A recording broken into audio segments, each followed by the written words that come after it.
E aí, tá querendo fazer intercâmbio em Toronto, no Canadá? Será que vale a pena? Hoje a gente vai aqui conversar com uma intercambista, a Mari, do Sonho Alto Viagens, que fez um mês de intercâmbio em Toronto. Seja bem-vinda, Mari. Oi, Aninha. Oi, pessoal, tudo bem? Muito obrigada pelo convite. A Mari tá aqui e vai contar se realmente vale a pena, como funciona esse intercâmbio. E pra gente começar, conta pra galera como que era, assim, o seu pacote de intercâmbio durante esse período. Bom, meu pacote de intercâmbio, então, foi para ficar 4 semanas lá em Toronto. E aí eu tinha aula de General English, que era ali no período da manhã, que é o inglês mais tradicional, digamos assim. E aí, depois do almoço, eu tinha também, continuava tendo aulas, que eram mais curtas, duravam mais ou menos 1 hora e meia, que eu tinha alternadas. Tinha 2 dias da semana que eu tinha aula de Business English, e 2 outros dias eu tinha uma aula de atualidades, que era para a gente fazer discussões, debates, era bem legal. E aí eu fiquei numa acomodação, né, da própria escola. Então eu fiquei numa casa de família que tinha tanto o café da manhã quanto o jantar inclusos. E aí eu fechei esse pacote, né, na agência, tanto a escola quanto a acomodação. Legal. E assim, como que era o seu inglês antes do intercâmbio? Então, Aninha, meu inglês, na verdade, eu já tinha feito curso de inglês, né, que a gente faz aqui no Brasil, que a gente fala que a gente se forma, né, a gente completa ali o ciclo todo. Eu já tinha o avançado de inglês, mas eu tinha parado de fazer aula. Eu tinha parado ali na época do cursinho, então eu fiquei 2 anos sem ter aula nenhuma de inglês, só acompanhando com série, com filme, essas coisas. E aí, quando eu fui para Toronto, eu tinha tido esse hiato aí sem ter nenhuma aula de inglês. Mas antes de ir para Toronto, eu fiz 3 semanas de intercâmbio em Nova York, que já deu para dar aquela relembrada, para continuar ali estudando inglês. E aí em Toronto, então, eu já tinha chegado assim com o inglês bem mais afiado de Nova York já. Legal, legal. E assim, você ficou em casa de família. Você gostou dessa experiência? Ah, eu gostei muito, assim. Eu tinha um pouco de receio, porque casa de família tem um fator sorte ali, que você tem que, né, para você cair numa família legal, né, que você se dê bem com aquela família. E nesses intercâmbios mais curtos, não é igual naqueles longos, que você faz aqueles testes, que, assim, para ver uma família que realmente combine com seus gostos, aquela coisa. É uma coisa mais assim, os critérios que preenchem a família você pediu um quarto sozinho, então a casa que tem um quarto sozinha. Você é alérgica a cachorro, não pode ter cachorro na casa, então não pode ser uma casa que tenha cachorro. Então, eu tive essa experiência baseada, né, nesses critérios. E aí eu fiquei numa casa de família que ficava bem longe da escola, assim, essa da parte que eu não gostava, em termos de localização, porque eu ficava mais ou menos 45 minutos da escola, tinha que andar, pegar um ônibus, pegar um metrô, até chegar na escola, que é uma região super residencial ali. Mas eu tive a experiência de morar ali com a família, né? Não era canadense, também tem essa questão, né? Porque geralmente não é família canadense que vai te receber nesses intercâmbios, a maioria delas são famílias imigrantes, mas assim, super preparadas para te receber, que falam inglês, tudo. E aí eu fiquei na casa da família filipina, que era uma família gigantesca. Tinha o pai, a mãe, a avó, 2 irmãs, então a casa era muito cheia, mas mesmo assim foi uma experiência muito boa. Eu acho que em termos de prática de inglês, de troca assim, cultural, é a melhor opção de acomodação. Legal, e você ficou 4 semanas, né? Você gostou desse período? Você, assim, acha que foi suficiente nesse momento? Me conta, o que você achou dessa duração do intercâmbio? Acho sim que foi um tempo muito legal. Assim, em teoria foram 7 semanas de intercâmbio no total, porque eu passei, né, as 3 semanas em Nova York. Mas se eu contar só o tempo que eu fiquei em Toronto desse um mês, eu evolui muito no meu inglês, porque por mais que eu já tinha o inglês muito avançado, né, no nível avançado, tem coisas que parece que a gente só aprende nesses intercâmbios, né? Muita coisa de gíria, muitas expressões, né? E é diferente, muito diferente ter aula com um professor nativo, né? Que realmente daquele país, que né, tá falando aquele idioma todos os dias, que é fluente naquele idioma, então é muito diferente. E eu senti que eu melhorei bastante, principalmente a conversação. Conversar muito mais facilmente, né, as palavras virem, começar a raciocinar naquele idioma. E também não é só o período de aula que a gente tem que contar, tem todo o período que você fica ali 24 horas imersa naquele idioma. Então, aqui no Brasil, eu fazia aula 2 horas por semana, 3 horas por semana, no máximo. Lá, só de aula, eu tinha 25 horas por semana, mais todo o tempo que fico ali com exposição com o idioma, que é quando você realmente aprende, pratica, né? Porque você precisa usar o idioma. Então, melhorou muito. E aí, tanto que quando eu saí lá, eu já saí no próximo nível, né, do inglês. Então, aproveitei bastante essas 4 semanas. Legal, e como que era, assim, a sua rotina no intercâmbio? Eu adorava minha rotina, era bem típica, assim. Eu geralmente acordava muito cedo, porque eu gosto de fazer as coisas com bastante calma, então eu acordava ali umas 2 horas antes da minha aula, mais ou menos. E aí, o meu café da manhã já estava pronto. A família, ela sempre preparava para mim e deixava ali pronto, porque eles saíam cedo, então eles já deixavam pronto ali para eu tomar sozinha na hora que eu acordasse, que eu fosse para a aula. Aí eu tomava meu café, tomava banho, organizava minhas coisas e aí já ia para a escola. Fazia aquele trajeto, né? Em Toronto, eu ficava ali em North York, né? Quem conhece Toronto já viu uma coisa, sabe que fica bem no norte, assim, de Toronto. Aí eu andava cerca de 20 minutos, depois eu pegava ali o ônibus, que me levava próximo da estação mais próxima de metrô, aí pegava o metrô e ia para minha escola. Então, levava mais ou menos 45, 50 minutos para chegar na escola. Chegando na escola, já tinha, né? Já encontrava o pessoal, já encontrava a minha sala, e aí já começavam minhas aulas. Aí eu tinha o primeiro período, depois tinha um pequeno intervalo de 10 minutos, depois tinha o segundo período, e aí a gente tinha esse tempo de 1 hora para almoçar.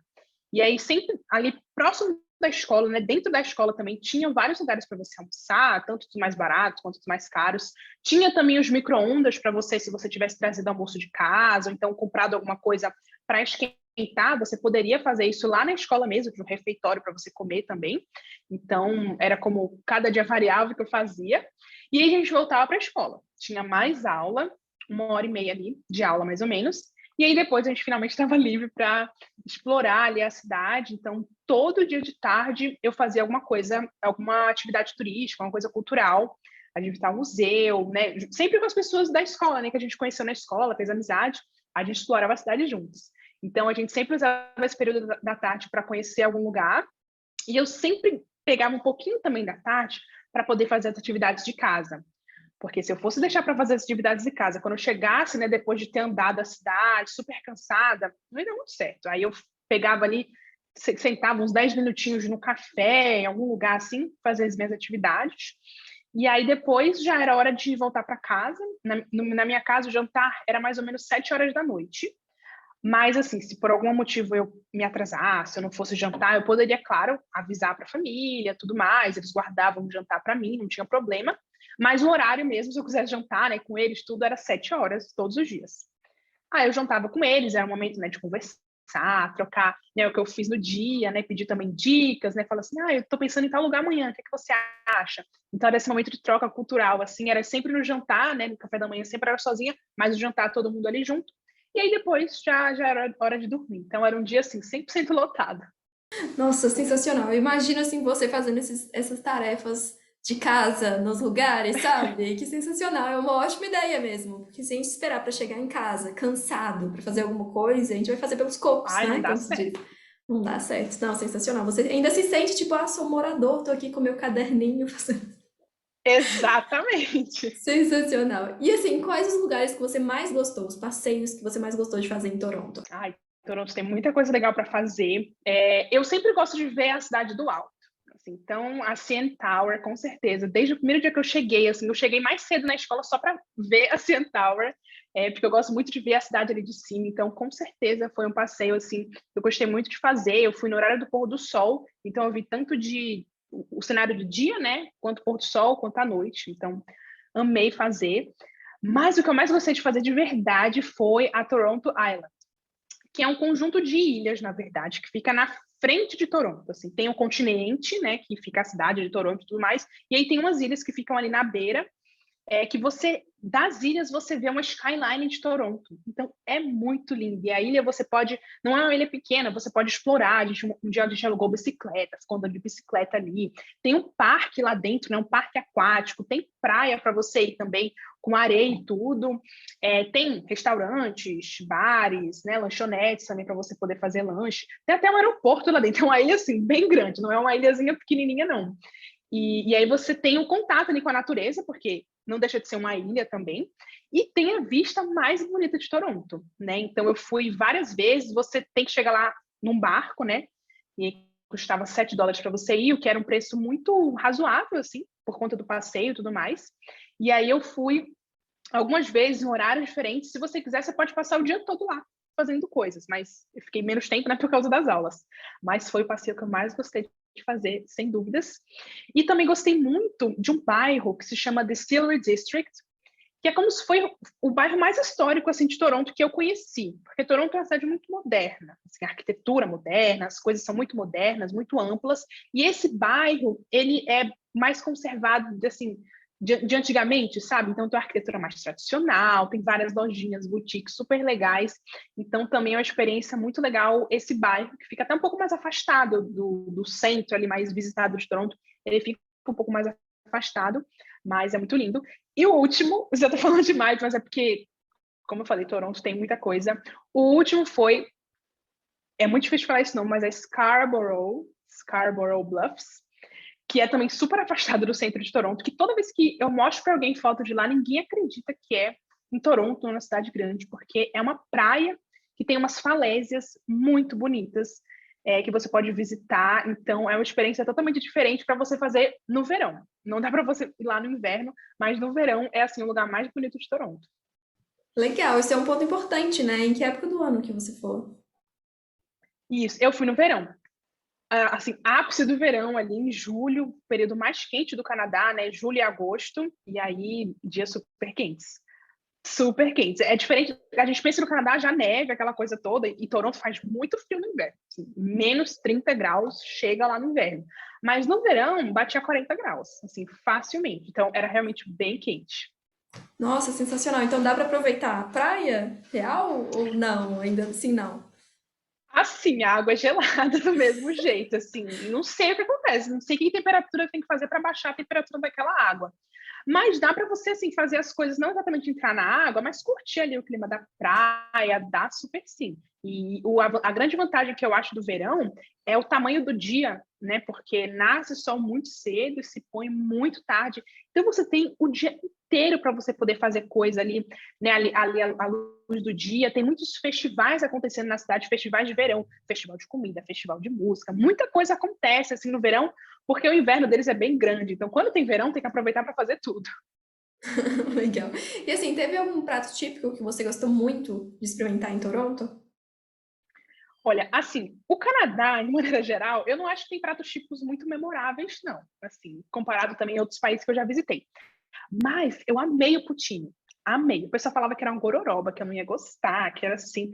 Ai, eu achei uma delícia. É como se fosse umas batatas fritas, que tem um molho ali, não sei se é molho de carne, churrasco, que é um molho ali junto. Não sei. A batata fica um pouco mole, por isso que, né, as pessoas acham que não gostam. Mas eu achei uma delícia. Vem o queijo também. Ai, eu achei maravilhoso. Mas a coisa que eu mais gostei de comer lá, que não é um prato típico, mas é uma coisa, né, que eles colocam em vários lugares, é o maple syrup, que é esse syrup mesmo, né, esse, em português, xarope, que aí você pode colocar, geralmente bota na panqueca, né, o mais comum, mas eles fazem tudo, e eu amei o sorvete. Nossa, o sorvete. E o frappuccino, não, era tudo para mim, muito gostoso. Então, quando for para o Canadá, tem que trazer maple syrup, porque aqui é muito caro, e lá, assim, tem de todos os tipos que você quiser, para usar de várias tonalidades diferentes. Então, eu tenho o meu até hoje que eu trouxe de lá. Nossa, não fala. Eu acho que acabou daqui de casa, tipo, que a gente trouxe para os meus pais, para todo mundo, né? E aí acabou recentemente. Aí minha mãe mandou uma fotinha, então, já pode ir buscar. Pois é, já Eu está na já, hora de voltar. já tá na hora de voltar, exatamente. E aí, qual dica você daria, assim, para quem tá querendo ir para Toronto, assim, para aproveitar ao máximo esse intercâmbio? Uhum.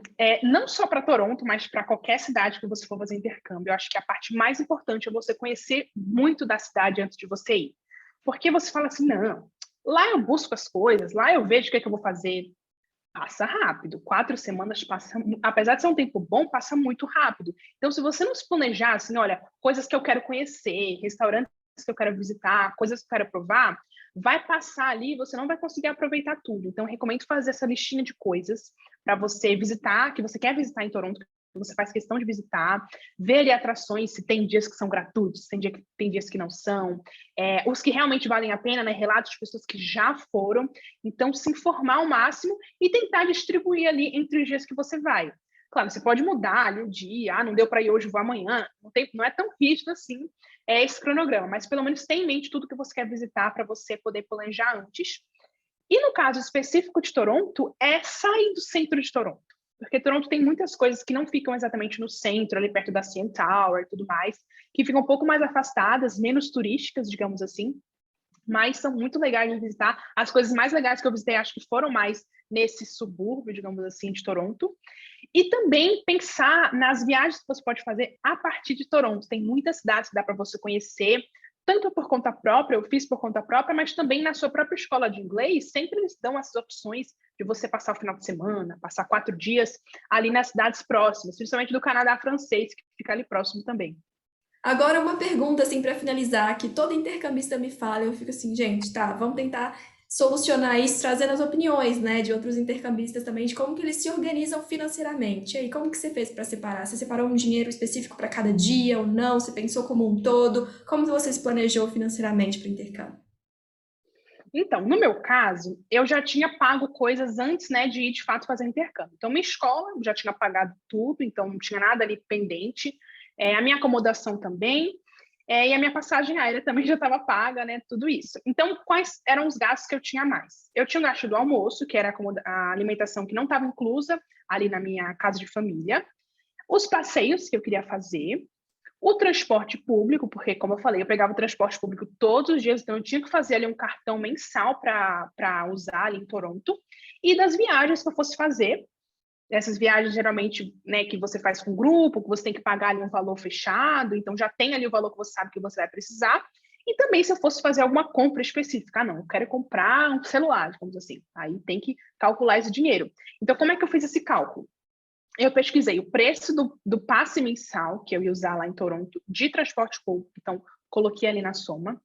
Pesquisei num site chamado Numbeo, não sei como pronuncia, mas é um site que você tem como ver custo de vida em qualquer cidade do mundo. Você coloca o nome da cidade e ele fala quanto custa a média uma refeição nessa cidade, quanto custa o mercado, quanto custa um litro de leite, quanto custa uma dúzia de ovos, assim, o que você quiser, assim, e é atualizado por pessoas que moram nessa cidade, então é bem preciso. E aí eu fiz mais ou menos o cálculo aí por dia de alimentação, que é que eu ia gastar. Pesquisei o valor das atrações turísticas que eu queria visitar, vendo como a lista é importante, você já sabe o que você vai visitar, já sabe o que você vai gastar. Pesquisei isso, e também das viagens, né, quanto que ia custar mais ou menos cada viagem, e aí eu fiz essa soma. Então, eu não fiz exatamente por dia, né, eu somei tudo isso, botei um pouco a mais, eu não tinha nada especial que eu queria comprar, assim, então não separei o dinheiro exatamente para isso, e aí eu fui me controlando mesmo, porque eu sou uma pessoa que sou muito mão de vaca, na verdade. Então, eu não gastava muito, não. Eu conseguia ali ficar com o dinheiro todo, e aí eu via, não, esse dia eu gasto mais, esse dia eu gasto menos. Eu não tinha um máximo assim por dia para eu gastar, variava bastante. Mas eu fiz as contas todas antes também. Muito legal, o planejamento é realmente muito importante. Muito obrigada por estar aqui com a gente, Mari. Se você tiver alguma dúvida sobre intercâmbio para Toronto, manda aqui nos comentários e, claro, vai lá acompanhar a Mari também no Instagram, né, Mari? Ai, todo mundo é muito bem-vindo. Eu falo bastante de viagem e intercâmbio lá no meu Instagram. E aqui também agora no YouTube, recém-criado o canal no YouTube, então vou trazer também várias dicas boas para cá também, para você planejar o seu intercâmbio ou a sua viagem internacional. Exatamente. Muito obrigada e até o próximo vídeo. Beijo. Tchau, tchau. Tchau.